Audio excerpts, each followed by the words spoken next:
उसके सिलेबस के बारे में जाना था, मतलब कौन कौन से चैप्टर हमको पढ़ने हैं, कौन कौन से चैप्टर हमको कवर करने हैं। और मैंने बोला था आपसे कि जाते जाते कि अब हम अगली वीडियो में नए चैप्टर से स्टार्ट करेंगे, मतलब पहले चैप्टर से चीजें स्टार्ट की जाएंगी और चैप्टर वाइज सारी चीजें कवर की जाएंगी। ठीक है, तो पहला चैप्टर जो हमारा था वो था फंडामेंटल कॉन्सेप्ट। तो चैप्टर का नाम लिख लीजिएगा, चैप्टर 1, और उसमें हमारा था चैप्टर का नाम फंडामेंटल कॉन्सेप्ट्स, मौलिक संकल्पनाएं। ठीक है, जो बेसिक होता है। ठीक, तो उसके बारे में बात करेंगे। तो आज हम जानेंगे, मैंने बताया था कि थर्मल इंजीनियरिंग में थर्मोडायनेमिक्स की बात करते हैं। तो थर्मोडायनेमिक्स होता क्या है, थर्मोडायनेमिक्स के अंदर करते क्या है, सिस्टम क्या होता है, सराउंडिंग क्या होती है, बाउंड्री क्या होती है। ठीक है, इस तमाम चीजों के बारे में जाना जाएगा। तो हम लोग पढ़ते हैं सबसे पहले। तो सबसे पहले हेडिंग रहेगी चैप्टर 1 में आपकी थर्मोडायनामिक्स, ऊष्मागतिकी। थर्मोडायनामिक्स क्या होता है, हेडिंग डाल दीजिए थर्मोडायनामिक्स ऊष्मागतिकी, और लिखिए इसमें इंजीनियरिंग विज्ञान की वह शाखा, थर्मोडायनामिक्स लिखिएगा, इंजीनियरिंग विज्ञान की वह शाखा जिसके अंतर्गत गैसों तथा भापों, गैसेस एंड वेपर्स, गैसों तथा भापों में निहित ऊर्जाओं का अध्ययन किया जाता है। थर्मोडायनामिक्स ऊष्मागतिकी कहलाता है। ऊष्मागतिकी कहलाता, मतलब कि ये जो है थर्मोडायनामिक्स जो है वो इंजीनियरिंग विज्ञान की वह शाखा है जिसके अंतर्गत हम क्या करते हैं, गैस और भाप के पास जो एनर्जी जो होती हैं उनके बारे में स्टडी की जाती है। ठीक है, साथ ही साथ हम क्या करते हैं, इस एनर्जी को हीट में या फिर वर्क में कन्वर्ट कैसे करते हैं, और इस कन्वर्जन का इस कोई गैस या वेपर है, मैंने बताया था गैस या वेपर ही हमारा सिस्टम होता है, तो इस सिस्टम पर क्या इफेक्ट होता है इसके बारे में स्टडी की जाती है। मतलब गैस तथा वेपर में जो एनर्जी स्टोर है, जो उनमें निहित ऊर्जाएं हैं, उन ऊर्जाओं के बारे में स्टडी करेंगे। साथ ही साथ इस एनर्जी को हीट तथा वर्क में कैसे हम कन्वर्ट करेंगे वो चीज, और इसके कन्वर्जन से सिस्टम के गुण पर क्या इफेक्ट आएगा, उन चीजों की जो स्टडी की जाती है वो किसके अंतर्गत की जाती है, थर्मोडायनेमिक्स में। ठीक है, तो लिख लिया आपने, उसी के आगे कंटिन्यू करिएगा। साथ ही साथ इन ऊर्जाओं को ऊष्मा तथा कार्य में परिवर्तित करना, साथ ही साथ इन ऊर्जाओं को ऊष्मा तथा कार्य में परिवर्तित करना, और इस परिवर्तन का सिस्टम के निकाय के, सिस्टम को हिंदी में कहते हैं निकाय, सिस्टम के या निकाय के गुणों पर पड़ने वाले प्रभावों का अध्ययन किया जाता है। ठीक है, इंजीनियरिंग विज्ञान की वह शाखा जिसके अंतर्गत गैसों तथा भापों में निहित ऊर्जाओं का अध्ययन किया जाता है, साथ ही साथ इन ऊर्जाओं को हीट तथा वर्क में परिवर्तन करना और सिस्टम के गुणों पर इनके प्रभाव का अध्ययन किया जाता है, उसे थर्मोडायनामिक्स ऊष्मागतिकी कहते हैं। उसे ऊष्मागतिकी कहते हैं। ठीक है, ऊष्मागतिकी कहते हैं, मतलब ऊष्मागतिकी के अंदर हम गैस और भाप के पास जो भी एनर्जी होगी उसके बारे में अध्ययन करेंगे, कौन सी एनर्जी है, अब उस एनर्जी को हीट और वर्क में कैसे कन्वर्ट करेंगे, कन्वर्जन के दौरान क्या इफेक्ट आएगा, उन सब चीजों के बारे में स्टडी की जाएगी। तो यहाँ एक टर्म आया सिस्टम, तो अब जान ले सिस्टम होता क्या है, कैसे पहचानेंगे कि हमारा सिस्टम क्या है। तो हम लोग अगला जो हेडिंग होगा वो होगा थर्मोडायनामिक सिस्टम, ऊष्मागतिकी निकाय। नेक्स्ट हेडिंग है हमारा थर्मोडायनामिक सिस्टम, ऊष्मागतिकी निकाय। इसको हिंदी में ऊष्मागतिकी निकाय लिखेंगे। इंग्लिश में बोल देंगे, हिंदी में आपको चीजें समझ में आ जाएंगी, जो डिफिकल्ट वर्ड होंगे उनको हिंदी में लिख दिया करेंगे। ठीक है, ऊष्मागतिकी निकाय देखिए, एक ऐसा निश्चित एरिया, एक ऐसा निश्चित एरिया या स्पेस, एक ऐसा निश्चित एरिया या स्पेस जिसके अंतर्गत ऊष्मागतिकी प्रक्रमों, थर्मोडायनामिक प्रोसेसेस, एक ऐसा निश्चित एरिया या स्पेस जिसके अंतर्गत ऊष्मागतिकी प्रक्रमों का अध्ययन करते हैं, उसे ऊष्मागतिकी निकाय, ऊष्मागतिकी निकाय कहते हैं, ऊष्मागतिकी निकाय कहते हैं। ठीक, तो ये जो है मान लेते हैं कोई चीज है, ये हमारा क्या है, इस पर स्टडी की जा रही है, तो ये हमारा सिस्टम हो गया, ये हमारा क्या हो गया, सिस्टम हो गया।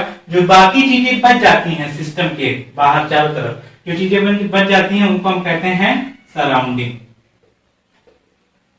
सराउंडिंग्स कहते हैं। हिंदी में इसको कहते हैं परिस्थान और इसको कहते हैं निकाय।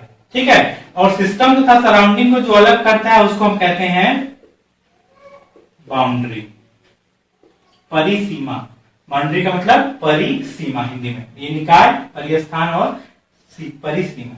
मतलब सिस्टम को जो सराउंडिंग से अलग करे, निकाय को जो परिस्थान से अलग करे, उसको हम कहते हैं परिसीमा। ठीक है, सिस्टम की बात होगी, सिस्टम हमारा जैसे मैंने आपको बताया, ये हमारा डस्टर है। ठीक है, इस पर हमको स्टडी करनी है कि क्या इफेक्ट हो रहा है हीट का, मतलब क्या क्या इसमें एनर्जी है। अगर इस एनर्जी को हम इसको वर्क दे रहे हैं या इसको हीट दे रहे हैं, तो इसका क्या इफेक्ट हो रहा है, इसमें क्या परिवर्तन हो रहा है। तो ये हमारा उस टाइम बन जाता है क्या, सिस्टम। ये हमारा सिस्टम हो गया। जो बाकी चीजें हैं, जो भी चीजें बची, वो हमारी क्या हो गई, सराउंडिंग हो गई। ठीक है, तो ये हमारा उस टाइम सिस्टम हो गया, बाकी चीजें हमारी क्या हो गई, सराउंडिंग। सिस्टम क्लियर हुआ सबको? मतलब जिस पर हम स्टडी करते हैं, ऊष्मागतिकी प्रक्रमों का जिस पर हम अध्ययन करते हैं, वो हमारा बन जाता है सिस्टम। इस पर हमको पढ़ना है कि ये जो है हमारा, इस पर क्या प्रभाव पड़ेगा यदि हम इसको गर्म करें, तो ये हमारा उस टाइम क्या हो जाएगा, सिस्टम हो जाएगा।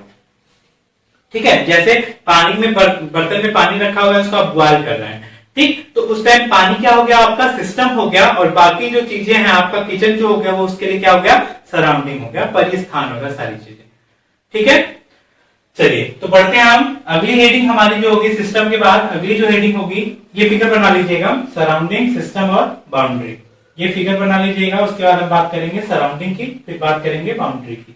ठीक है, तो ये फिगर आपकी कॉपी में बना लीजिए, किसी भी शेप का आप सिस्टम बना सकते हैं। अगली जो हेडिंग है वो है हमारी सराउंडिंग, परिस्थान, SORROUNDING, सराउंडिंग। ठीक है, लिखिए, कोई भी निकाय, कोई भी सिस्टम एक बाउंड्री से घिरा होता है, कोई भी निकाय एक बाउंड्री से घिरा होता है। सिस्टम को छोड़कर बाउंड्री के चारों तरफ का क्षेत्र, सिस्टम को छोड़कर बाउंड्री के चारों तरफ का क्षेत्र परिस्थान, सराउंडिंग कहलाता है, परिस्थान कहलाता है। समझ में आ गई बात? जैसे अभी मैंने बोला ये डस्टर हो गया, तो ये डस्टर हमारा हो गया सिस्टम, बाकी ये ब्लैक बोर्ड हमारा क्या हो गया, इसका ये सराउंडिंग, कमरा क्या हो गया हमारा, सराउंडिंग। ठीक है, चलिए अब अगली हेडिंग डाल दीजिएगा, बाउंड्री, परिसीमा। बाउंड्री, परिसीमा, बाउंड्री क्या होती है, परिसीमा क्या होती है, उसमें लिखिएगा बाउंड्री में, सिस्टम को सराउंडिंग से अलग करने वाली रेखा, सिस्टम को सराउंडिंग से अलग करने वाली रेखा, निकाय को परिस्थान से अलग करने वाली रेखा बाउंड्री कहलाती है। यह काल्पनिक अथवा वास्तविक, यह काल्पनिक, इमेजिनरी काल्पनिक अथवा वास्तविक होने के साथ साथ काल्पनिक अथवा वास्तविक होने के साथ साथ स्थिर फिक्स्ड अथवा मूवेबल गतिशील हो सकती है। यह काल्पनिक अथवा वास्तविक होने के साथ साथ फिक्स्ड अथवा मूवेबल स्थिर अथवा गतिशील हो सकती है। जैसे अब इसका आपको एग्जांपल दे रहे हैं, real boundary, imaginary boundary, fixed boundary और मूवेबल बाउंड्री।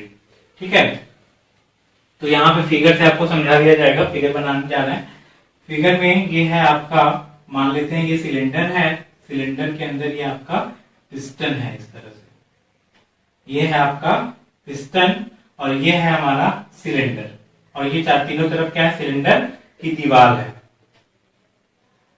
सिलेंडर है, ये हमारा पिस्टन है, इसके अंदर हमारा सिस्टम भरा हुआ है, मतलब सिस्टम है, और सिस्टम हमारा क्या है भाई, गैस। इसके अंदर गैस भरी है जो हमारी क्या है, सिस्टम है। तो ये इसके लिए क्या है, बाउंड्री है। ठीक है, ये हमारी बाउंड्री है। अब हम बात करते हैं फिक्स तथा मूवेबल बाउंड्री की। ठीक है, अब देखो ये जो सिलेंडर की दीवार है, अगर हम इसको हीट दें, गैस को हम क्या करें, गर्म करें, यहां पर हीट दी जाए, गैस को यदि उष्मा दी जाए तो उसके जो मॉलिक्यूल्स होंगे वो क्या होंगे, दूर दूर भागना चाहेंगे। दूर दूर भागेंगे तो इनमें जिगजैग मोशन होगा, टक्कर होगा, और ये दीवारों पर टकराएंगे। जो भी चारों तरफ की बाउंड्री है उस तरफ वो टकराएंगे, इस दीवार से भी टकराएंगे, इस दीवार से भी टकराएंगे और इस दीवार से भी टकराएंगे, साथ ही साथ पिस्टन की सरफेस से भी टकराएंगे। अब चूंकि सिलेंडर का जो 3 साइड है वो तो हिलने वाला है नहीं अपनी जगह से, वो तो अपना पोजीशन बदलेगा नहीं। अगर पोजीशन बदलता भी है, प्रेशर बढ़ता भी, तो सिलेंडर पूरा मूव करेगा। मतलब ये बॉल जो है वो अपनी जगह से हिलने वाला नहीं है, चाहे गैस के मॉलिक्यूल्स इस पर कितना भी बल लगे। तो इनको हम क्या बोलेंगे भाई, फिक्स्ड बाउंड्री। मतलब वो बाउंड्री जो स्थिर रहती है, जो स्थिर हो, उसको हम क्या बोलेंगे, फिक्स्ड बाउंड्री। ठीक, अब बात करते हैं मूवेबल बाउंड्री की। तो पिस्टन पर ये जो गैस के मॉलिक्यूल होंगे वो लोड लगाएंगे, और इस पर जो लगने वाला लोड होगा यदि एक सीमा से ज्यादा हो गया तो ये क्या होगा, ऊपर की तरफ विस्थापित हो जाएगा, ये ऊपर की तरफ मूव कर जाएगा। मतलब हमने यहाँ पर हीट दिया तो हमको ये वर्क प्राप्त हुआ। अब जब ये ऊपर की तरफ मूव किया, यानी कि ये वाली जो बाउंड्री है वो बदल के किसी क्षण पिस्टन यदि हमारा यहाँ आ जाता है, पिस्टन यहाँ आ गया किसी क्षण बदल के, ये इस जगह से इस जगह पर पिस्टन आ गया, तो ये बाउंड्री यहां से उठ के यहां आ जाएगी। तो ये बाउंड्री कौन सी है भाई हमारी, ये जो बाउंड्री है वो मूवेबल है, गतिशील है, उसकी स्थिति में परिवर्तन हो सकता है। ठीक, तो ये हमारी हो गई फिक्स्ड बाउंड्री और मूवेबल बाउंड्री का एग्जांपल। और ये कौन सा अरेंजमेंट है हमारा, पिस्टन सिलेंडर अरेंजमेंट। ये हमारा पिस्टन सिलेंडर अरेंजमेंट है। पिस्टन सिलेंडर अरेंजमेंट व्यवस्था की गई है, यहाँ पर पिस्टन है और सिलेंडर है। इसमें ये जो बाउंड्रियां हैं ये क्या है, ये भी फिक्स्ड है, ये भी फिक्स्ड है और ये भी फिक्स्ड है। मतलब सिलेंडर वॉल जो है वो क्या है, हमारा स्थिर है, और पिस्टन क्या है, वो हमारा मूवेबल है। अब हम बात करेंगे रियल और इमेजिनरी की, काल्पनिक की। तो रियल का मतलब जो वो बाउंड्री होगी, रियल मतलब जो हमको दिखाई दे, फिक्स बाउंड्री मतलब जो स्थिर रहे, मूवेबल मतलब जो गतिशील रहे, उसको हम कहेंगे मूवेबल बाउंड्री। जो स्थिर रहेगी उसको हम क्या बोलेंगे, फिक्स बाउंड्री। अब बात करते हैं हम लोग रियल और इमेजिनरी बाउंड्री की, वास्तविक और काल्पनिक की। तो यहाँ पे एक टैंक लिया हमने, इस टैंक में कोई तरल भर दिया, फ्लूइड। अब वो फ्लूइड लिक्विड गैस कुछ भी हो सकता है, फ्लूइड मतलब लिक्विड गैस दोनों। हमने यहाँ पर एक तरल भर दिया, अब इसमें एक पंप लगा रहे हैं हम, यहाँ पे पंप लगाया,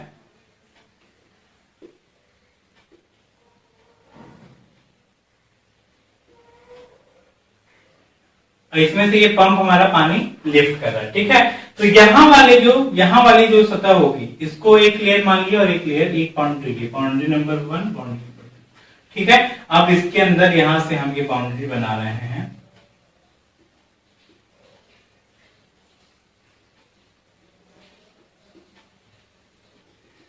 इसके अंदर हमारा भरा होगा सिस्टम। सिस्टम क्या होगा भाई? सिस्टम कुछ भी हो सकता है, तो यहाँ पर सिस्टम हमारा तरल है तो वो तरल ही सिस्टम कहलाएगा। ठीक है, अब ध्यान दीजिए यहां पर ये जो 1 पोजीशन है, ये जो 1 है और ये जो 2 है, इसको हमने अपनी सुविधा से माना। 2 आप यहां भी ले सकते हैं, इस जगह पर भी ले सकते हैं। मतलब आपको स्टडी करनी है कि इसके अंदर ये जो केसिन हमारा पंप का जो केसिन है, उस केसिन के अंदर क्या इफेक्ट आना है, केसिन के ब्लेड पर इस वाटर को जब हम लिफ्ट करेंगे तो क्या इफेक्ट आएगा, क्या प्रभाव आएगा, वो किस प्रकार से वाटर उसको विस्थापित करेगा, किस प्रकार से वो मोशन करेगा। ठीक है, तो उसको पढ़ने के लिए हमने मान लिया ये हमारा सिस्टम है, इसके अंदर हमारा तरल भरा हुआ है और ये उसकी बाउंड्रियां हैं, ये उसकी परिसीमा है। तो ये बाउंड्री जो है और ये बाउंड्री क्या है हमारी, इसको हम छू सकते हैं, फील कर सकते हैं, महसूस कर सकते हैं। तो ये दोनों हमारी बाउंड्री क्या कहलाएंगी? रियल बाउंड्री, जो वास्तविक हो, जो हमको दिखाई दे। ठीक है, उसको हम बोलेंगे रियल बाउंड्री। ये हमारी रियल बाउंड्री कहलाएगी। और ये जो 1 और 2 है, इसको हम क्या बोलेंगे? इसको हमने कल्पना किया कि वाटर यहाँ, क्योंकि पंप लिफ्ट कर रहा है तो पंप का पाइप उसके अंदर कुछ गहराई तक वाटर के अंदर गया होगा और बाहर जो पाइप जाता है वो आप अपनी लंबाई से जहां भी पानी पंप करके ले जाना है वहां तक आप ले जा सकते हो। ठीक है, तो हमको पाइप पे स्टडी नहीं करनी है, पंप के केसिंग पे स्टडी करनी है। पंप का जो खोल है, उस खोल के अंदर क्या इफेक्ट हो रहा है उसकी स्टडी करनी है। तो हमने ये 2 के पोजीशन को, वाटर का जो दूसरा लेयर है उसको अपनी सुविधा से मान लिया कि हम यहां लिख लेते हैं। तो हमने इस फिगर में यहां ले लिया, आप यहां भी ले सकते हैं। तो जहां पे भी लेंगे बाउंड्री उसकी वही बन जाएगी। तो ये जो 1 और 2 है, ये किस प्रकार की बाउंड्री है आपकी? ये है हमारी इमेजिनरी बाउंड्री, काल्पनिक बाउंड्री। ये दोनों हमारी काल्पनिक बाउंड्री है। तो इसको हम इस फिगर को समझाने के लिए ये बनाए थे, थोड़ा सा गंदा लग रहा है तो इसको हम मिटा देते हैं। ये हमारा रियल बाउंड्री हो गया और ये 1 और 2 हो गया हमारा इमेजिनरी बाउंड्री। मतलब जो खोल का जो भाग है वो हमारा रियल होगा, बाकी जो टॉप और बॉटम पे हम लेयर ले रहे हैं वो हमने कल्पना किया है, एज्यूम किया है, वो वास्तविक रूप से वहां मौजूद नहीं, उसको फील नहीं कर सकते, महसूस नहीं कर सकते, वो हो जाएगा काल्पनिक। ठीक है, यहाँ पर ये रियल है, ये रियल है, ये रियल है और ये भी रियल है, सारे के सारे रियल, क्योंकि सबको हम टच कर सकते हैं। ठीक है, तो मूवेबल भी हो सकता है, फिक्स भी हो सकता है, रियल हो सकता है और इमेजिनरी हो सकता है। तो ये हमारी बाउंड्री है, इस फिगर को बना लीजिएगा। ये हमारा टैंक पंप अरेंजमेंट है, टैंक पंप अरेंजमेंट।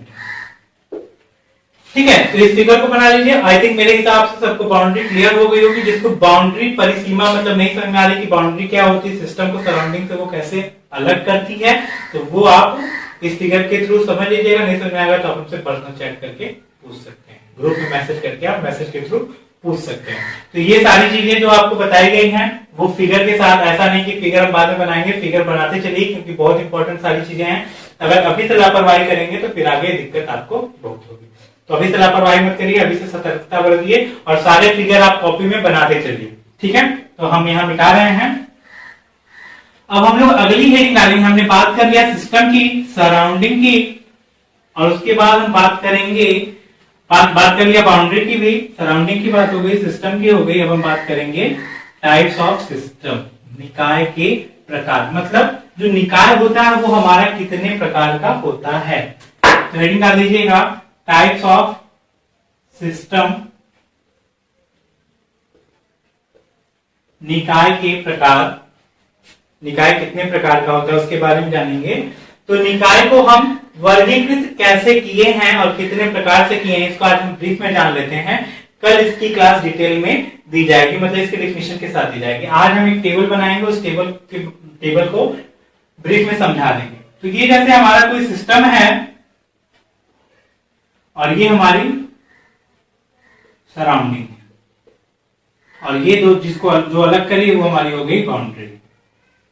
ठीक है, अब जो सिस्टम और सराउंडिंग मतलब टाइप्स ऑफ द सिस्टम बनाए गए हैं, वो उसका जो बेस है, उसका जो आधार है, इसका आधार क्या रखा गया है, किस आधार पर इसके प्रकार को बताया गया है। इसका जो आधार है वो है एनर्जी और मास का आदान प्रदान।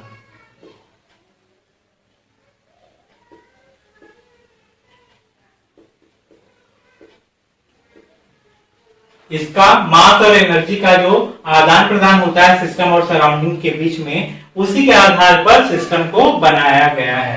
तो हम यहाँ एक टेबल बना लेते हैं। टेबल में 4 कॉलम हो जाएंगे। ये आपका एक कॉलम जो होगा वो सिस्टम का होगा, एक कॉलम में हम दिखाएंगे एनर्जी ट्रांसफर, एक कॉलम में हम दिखाएंगे मास ट्रांसफर, और एक कॉलम जो होगा वो हमारा होगा इसका एग्जाम्पल का। ठीक है, तो बेसिकली जो सिस्टम होते हैं वो हमारे 3 प्रकार के होते हैं। कौन कौन से?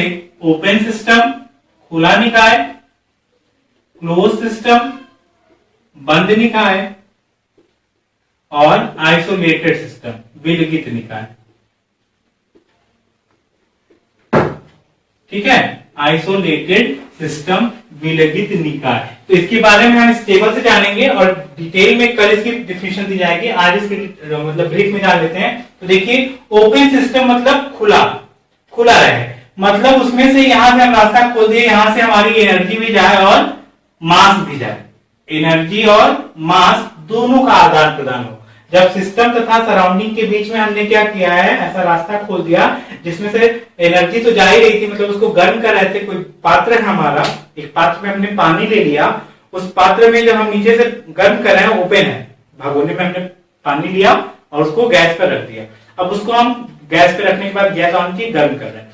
गर्म करेंगे तो पानी जो होगा वो क्या होगा, भाप बन के मॉलिक्यूल्स के रूप में उड़ता जाएगा। ठीक है, तो वो क्या हो गया, ओपन हो गया, मतलब हम उसको उष्मा दे रहे हैं तो वो उष्मा ले रहा है, साथ ही साथ मास का भी ट्रांसफर कर रहा है। धीरे धीरे आप देखेंगे कुछ टाइम के बाद छोड़ दीजिए तो पानी आपका कम हो जाएगा, मतलब उसमें एनर्जी और मास दोनों का ट्रांसफर होगा, क्योंकि उसको जब उष्मा दिए तो बर्तन भी गर्म होगा, पानी के मॉलिक्यूल्स भी गर्म होंगे, और पानी एक स्थान से दूसरे स्थान से भाप के रूप में उड़ जा रहा है, सिस्टम से सराउंडिंग को चला जा रहा है। तो यहाँ पर ओपन सिस्टम में एनर्जी और मास दोनों का आदान प्रदान होता है। तो वहां पर हमने सही कर दिया, एनर्जी होता है हाँ, मास होता है हाँ, तो उसको हम क्या बोलेंगे भाई, ओपन सिस्टम।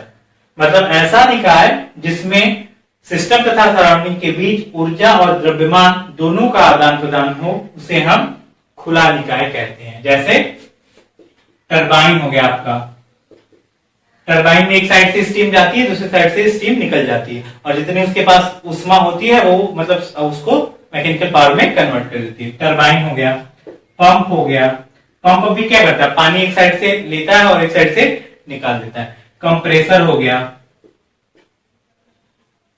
संपीड़क, एक साइड से वायु जाएगा उसको संपीड़ित करेगा और दूसरे साइड से निकाल देगा। तो ये हमारा क्या है, एनर्जी और द्रव्यमान दोनों का आदान प्रदान हो रहा है, तो उसको हम क्या बोलेंगे, ओपन सिस्टम। अब हमने ये रास्ता बंद कर दिया, मतलब अब इसके अंदर कोई द्रव्यमान बाहर नहीं निकल सकता।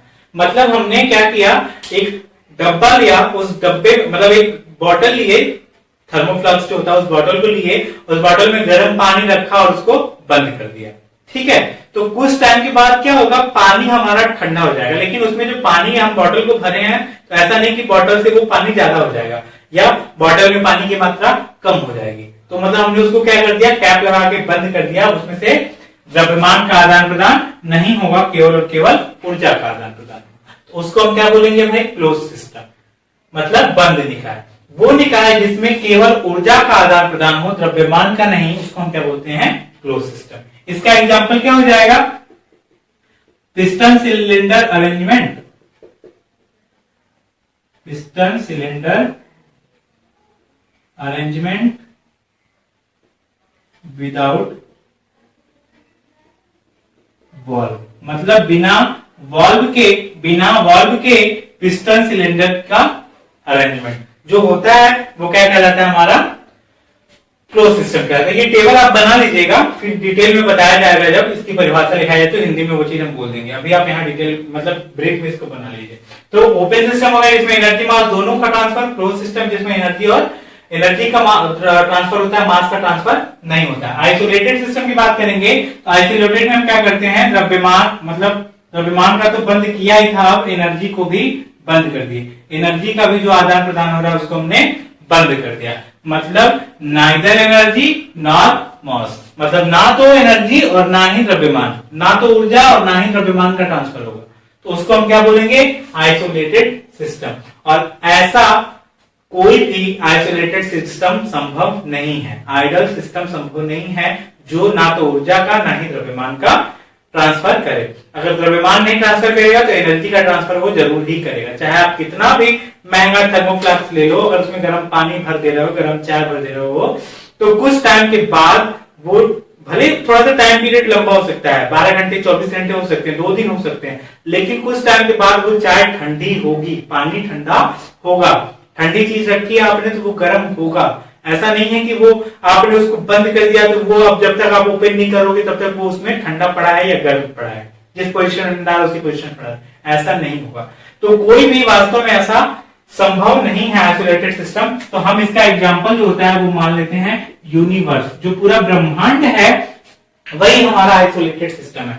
जब हमने पूरे ब्रह्मांड को सिस्टम मान लिया तो सराउंडिंग कुछ बचा ही नहीं। जब सराउंडिंग कुछ नहीं बचा तो आदान प्रदान किससे होगा? हमने ये जो सिस्टम लिया ये हमारा यूनिवर्स हो गया, ये ही हमारा यूनिवर्स हो गया। तो सराउंडिंग अब कुछ बचा ही नहीं। जब पूरे ब्रह्मांड को आपने सिस्टम मान लिया तो सराउंडिंग कुछ रह ही नहीं गया, तो आदान प्रदान वो किससे करेगा? तो आइसोलेटेड सिस्टम का मतलब एनर्जी और मास दोनों का आदान प्रदान जहां ना हो उसको हम कहते हैं विलगित निकाय।